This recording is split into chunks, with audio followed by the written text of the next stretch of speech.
welcome to the Biddeford Parsonage Museum, historical residence of Lucy Maud Montgomery during 1894-95.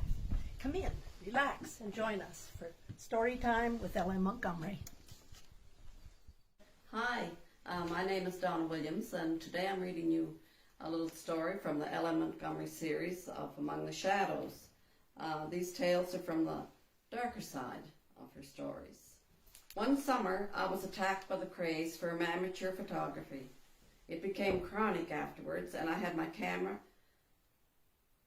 my camera have never since been parted. We have had some odd adventures together, and one of the most novel of our experiences was that in which we played the part of chief witness against Ned Brooke. I may say that my name is Amy Clark, and that I believe I am considered the best amateur photographer in our part of the country, and that is all I need to tell you about myself. Mr. Carroll had asked me to photograph his place for him when the apple orchards were in bloom. He has a picturesque old-fashioned country house behind a lawn of the most delightful old trees and flanked on each side by the orchards. So I went one June afternoon with all my accoutrements, prepared to take the Carroll establishment in my best style. And Mr. Carroll was away but was expected home soon. So we waited for him, as all the family wished to be photographed under the big maple tree at the front door. I prowled around among the shrubbery at the lower end of the lawn, and after a great deal of squirming from various angles, I at last fixed upon the spot from which I thought the best view of the house might be obtained. Then Gertie and Lillian Carroll and I got into the hammocks and swung at our leisure, enjoying the cool breeze sweeping through the maples. Ned Brooke was hanging around as usual, watching us furtively. Ned was one of the hopeful members of a family that lived in a tumble-down shanty just across the road from the Carrolls. They were wretchedly poor, and old Brooke, as he was called, and Ned were employed a good deal by Mr. Carroll, more out of charity than anything else, I fancy. The Brookes had a rather shady reputation. They were notoriously lazy, and it was suspected that their line of distinction between their own and their neighbours' goods were not very clearly drawn. Many people censured Mr. Carroll for encouraging them at all, but he was too kind-hearted to let them suffer actual want, and as a consequence, one or the other of them was always dodging about his place. Ned was a lank, tow-headed youth of about 14, with shifty, twinkling eyes that could never look you straight in the face. His appearance was anything but prepossessing, and I always felt, when I looked at him, that if anyone wanted to do a piece of shady work by proxy, Ned Brooke would be the very lad for the business. Mr. Carroll came at last, and we all went down to meet him at the gate. Ned Brooke also came shuffling along to take the horse, and Mr. Carroll tossed the reins to him and at the same time handed a pocketbook to his wife. "Just as well to be careful where you put that," he said laughingly. "There's a sum in it not to be picked up on every gooseberry bush. Gilman Harris paid me this morning for all that bit of woodland I sold him last fall. $500. I promised that you and the girls should have it to get a new piano, so there it is for you." "Thank you," said Mrs. Carroll delightedly. "However, you'd better put it back in your pocket till we go in. Amy is in a hurry." Mr. Carroll took back the pocketbook and dropped it carelessly into the inside pocket of his light overcoat that he wore. I happened to glance at Ned Brooke just then, and I could not help noticing the sudden, crafty, eager expression that flashed over his face. He eyed the pocketbook in Mr. Carroll's hands furtively, after which he went off with the horse in a great hurry. The girls were exclaiming and thinking their father, and nobody noticed Ned Brooke's behaviour but myself, and it soon passed out of my mind. "Come to take the place, are you, Amy?" said Mr. Carroll. "Well, everything is ready, I think. I suppose we'd better proceed. Where shall we stand? You had better group us as you think best." Whereupon I proceeded to arrange them in due order. Under the maple, Mrs. Carroll sat in a chair, while her husband stood behind her. Gertie stood on the steps with a basket of flowers in her hand, and Lillian was at one side. The two little boys, Teddy and Jack, climbed up into the maple, and little Dora, the dimpled 6-year-old, stood gravely in the foreground, with an enormous grey cat hugged in her chubby arms. It was a pretty group, in a pretty setting, and I thrilled with professional pride as I stepped back for a final knowing squint at it all. Then I went to my camera, slipped in the plate, gave them due warning, and took off the cap. I took 2 plates to make sure that then the thing was over. But as I had another plate left, I thought I might as well take a view of the house by itself. So I carried my camera to a new place, and had just got everything ready to lift the cap when Mr. Carroll came down and said, "If you girls want to see something pretty, come to the back field with me. That will wait till you come back, won't it, Amy?" So we all betook ourselves to the back field, a short distance away, where Mr. Carroll proudly displayed 2 of the prettiest little Jersey cows I had ever seen. We returned to the house by way of the back lane, and as we came in sight of the main road, my brother Cecil drove up and said that if I were ready, I had better go home with him and save myself a hot, dusty walk. The Carrolls all went down to the fence to speak to Cecil, but I dashed hurriedly down through the orchard, leaped over the fence into the lawn, and ran to the somewhat remote corner where I had left my camera. I was in a desperate hurry, for I knew Cecil's horse did not like to be kept waiting, so I never even glanced at the house, but snatched off the cap, counted 2, and replaced it. Then I took out my plate, put it in the holder, and gathered up my traps. I suppose I was about 5 minutes at it all, and I had my back to the house the whole time. And when I laid my things ready and emerged from my retreat, there was nobody to be seen about the place. As I hurried up through the lawn, I noticed Ned Brooke walking at a smart pace down the lane, but the fact did not make any particular impression on me at the time, and was not recalled until afterwards. Cecil was waiting for me, so I got in the buggy, and we drove off. On arriving home, I shut myself up in my dark room and proceeded to develop the first 2 negatives of the Carroll homestead. They were both excellent, the first one being a trifle the better, so that I decided to finish from it. I intended also to develop the third, but just as I finished the others, a half-dozen city cousins swooped down upon us, and I had to put away my paraphernalia, emerge from my dark retreat, and fly around and entertain them. The next day Cecil came in and said, "Did you hear, Amy, that Mr. Carroll has lost a pocketbook with $500 in it?" "No," I exclaimed. "How? When? Where?" "Don't overwhelm a fellow. I can't answer only one question.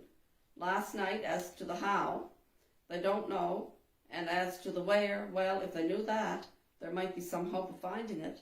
The girls are in a bad way. The money was to get them their longed-for piano, it seems, and now it's gone." "But how did it happen, Cecil?" "Well, Mr. Carroll says that Mrs. Carroll handed the pocketbook back to him at the gate yesterday, and he dropped it in the inside pocket of his overcoat." "I saw him do it," I cried. "Yes, and then, before he went to be photographed, he hung his coat up in the hall. It hung there until the evening, and nobody seems to have thought about the money, each supposing that someone else had put it carefully away. After tea, Mr. Carroll put on the coat and went to see somebody over at Netherby. He says the thought of the pocketbook never crossed his mind. He had forgotten all about putting it in his coat pocket. He came home across the fields about 11 o'clock and found that the cows had broken into the clover hay, and he had a great chase before he got them out. When he went in, just as he entered the door, the remembrance of the money flashed over him. He felt in his pocket, but there was no pocketbook there. He asked his wife if she had taken it out. She had not, and nobody else had. There was a hole in the pocket, but Mr. Carroll says it was too small for the pocketbook to have worked through. However, it must have done so unless someone took it out of his pocket at Netherby, and that is not possible because he never had his coat off, and it was in the inside pocket. It's not likely that they will ever see it again. Someone may pick it up, of course, but the chances are slim. Mr. Carroll doesn't know his exact path across the fields, and if he lost it while he was after the cows, it's a bluer show still. They've been searching all day, of course. The girls are awfully disappointed. A sudden recollection came to me of Ned Brooke's face as I had seen it the day before at the gate, coupled with the remembrance of seeing him walking down the lane at a quick pace, so unlike his usual shambling gait while I ran through the lawn. How do they know it was lost? I said. Perhaps it was stolen before Mr. Carroll went to Netherby. They think not, said Cecil. Who would have stolen it? Ned Brooke. I saw him hanging around, and you never saw such a look as come over his face when he heard Mr. Carroll say there was $500 in that pocketbook. Well, I did suggest to them that night, might know something about it, that Ned might know something about it, for it. I remembered having seen him go down the lane while I was waiting for you, but they wouldn't hear of such a thing. The Brookes are kind of protégés of theirs, you know, and they wouldn't believe anything bad of them. If Ned did take it, however, there's not a shadow of evidence against him. No, I suppose not, I answered thoughtfully. But the more I think it over, the more I'm convinced that he took it. You know, we all went to the back field to look at the jerseys, and at that time the coat was hanging there in the hall, and not a soul in the house. And it was just after we came back that I saw Ned scuttling down the lane so fast. I mentioned my suspicions to the Carrolls a few days afterwards, when I went down with the photographs and found that they had discovered no trace of the lost pocketbook. But they seemed positively angry when I hinted that Ned Brooke might know more about its whereabouts than anyone else. They declared they would as soon think of suspecting one of themselves as Ned, and altogether they seemed so offended at my suggestion that I held my peace and didn't irritate them by any more suppositions. Afterwards, in the excitement of our cousin's visit, the matter passed out of my mind completely. They stayed 2 weeks, and I was so busy the whole time that I never got a chance to develop that third plate, and in fact, I'd forgotten all about it. One morning, soon after they went away, I remembered the plate and decided to go and develop it. Cecil went with me, and we shut ourselves up in our den, lit our ruby lantern, and began operations. I did not expect much of the plate because it had been exposed and handled carelessly, and I thought that it might prove to be underexposed or light struck, so I left Cecil to develop it while I prepared the fixing bath. Cecil was whistling away when suddenly he gave a tremendous wow of astonishment and sprang to his feet. "Amy, Amy, look here," he cried. I rushed to his side and looked at the plate as he held it up in the rosy light. It was a splendid one, and the Carroll house came out clear, with the front door and the steps in full view. And there, just in the act of stepping from the threshold, was the figure of a boy with an old straw hat on his head, and in his hand the pocketbook. He was standing with his head turned towards the corner of the house as if listening, with one hand holding his ragged coat open and the other hand poised in mid-air with the pocketbook, as if he were just going to put it in his inside pocket. The whole scene was as clear as noonday, and nobody with eyes in his head could have failed to recognize Ned Brooke. "Goodness," I gasped, in with it quick. And we doused the thing into the fixing bath and then sat down breathlessly and looked at each other. "I say, Amy," said Cecil, "what a sell this will be on the Carrolls. Ned Brooke couldn't do such a thing. Oh no, the poor injured boy, at whom everyone is such an unlawful pick. I wonder if this will convince them." "Do you think they can get it all back?" I asked. "It's not likely he would have dared to use any of it yet." "I don't know. We'll have to try. Anyhow, how long before this plate will be dry, enough to carry down to the Carrolls as circumstantial evidence?" 3 hours or thereabouts, I answered. "But perhaps sooner. I'll take 2 prints off when it is ready. I wonder what the Carrolls will say." It's a piece of pure luck that the plate should have turned out so well after the slapdash way in which it was taken and used. "I say, Amy, isn't this quite an adventure?" At last the plate was dry, and I printed 2 proofs. We wrapped them up carefully and marched down to Mr. Carroll's.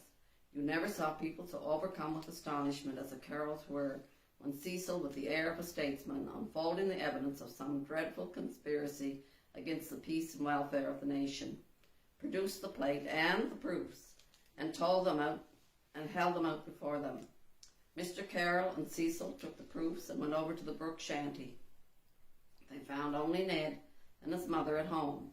At first, Ned, when taxed with his guilt, denied it.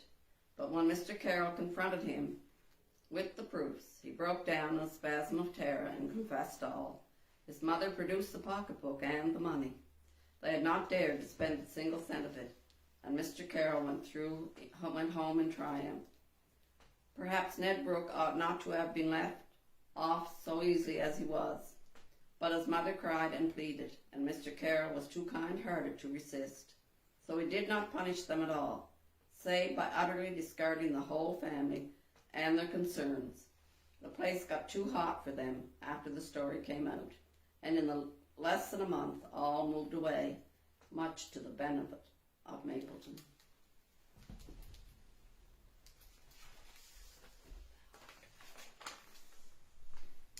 This story was printed in the Philadelphia Times on June the 27th, 1897, in Lucy Maud Montgomery's book called Among the Shadows, and it was also reproduced again in 1990. Thank you.